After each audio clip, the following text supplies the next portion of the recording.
ကို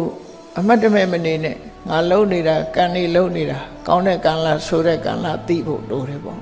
စိတ်ကူးယုံနဲ့တည်းပဲအကုသိုလ်ဖြစ်တာရှိတယ်စိတ်ကူးယုံနဲ့ပဲကုသိုလ်ဖြစ်တာရှိတယ်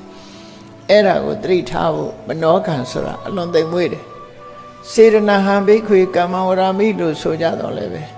စေရနာတစ်ခုတည်းကိုကံပြောတာမဟုတ်ဘူးမနောကံတို့ကြတော့စေရနာမပါဘဲနဲ့လည်းကံဖြစ်တယ်နော်အထူးသဖြင့်သိမ်မွေ့တဲ့မနောကံအကုသိုလ်ကဘာလဲလို့ဆိုလို့ရှိရင်အလုံးကိုသိမ်မွေးတယ်ဟာတမလွန်ဘဝကိုမယုံပါဘူးကောင်းတာလုပ်လဲကောင်းတာမဖြစ်ပါဘူးဆိုတဲ့မိစ္ဆာဒိဋ္ဌိအမြင်ပဲဖြစ်တယ်နော်မိဘကိုပြုစုလို့ကျွေးလို့အကျိုးမရှိပါဘူးမိဘကိုစော်ကားရင်လည်းအပြစ်မဖြစ်ပါဘူးလို့နောက်ဘဝဆိုတာမရှိဘူးကုသိုလ်အကုသိုလ်ရဲ့အကျိုးမရှိဘူးလို့ဆိုတဲ့ဒီအမြင်ကိုကိုယ်အမြင်ကိုဒီလက်တွေ့ကြတဲ့အမြင်လို့ထင်ကောင်းထင်နေကြလိမ့်မယ်အဲ့ဒီအမြင်မျိုးကိုလက်ခံယုံကြည်ကျင့်တတ်ပြီဆိုရင်တော့အဲ့ဒါမိစ္ဆာဒိဋ္ဌိပဲမနောကံနဲ့မိစ္ဆာဒိဋ္ဌိအဲ့ဒီမိစ္ဆာဒိဋ္ဌိကစေရနာမပါပေမဲ့ကံဖြစ်သွားတယ်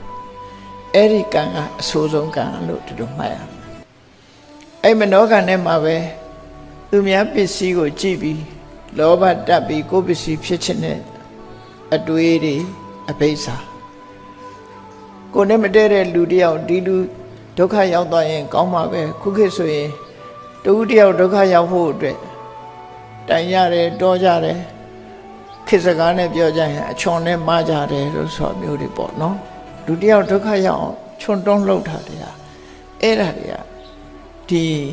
စိတ်แท้ကဖြစ်ယုံနေတယ်ပဲဒီလူဒုက္ခရောက်တော့ပါစေဆိုတဲ့စိတ်แท้ကဖြစ်ယုံနေပဲဗျာပါဒဆိုတဲ့ဒေါသအကုသိုလ်ကံဖြစ်တာအဲ့ဒါစေရနာမဟုတ်ဘူး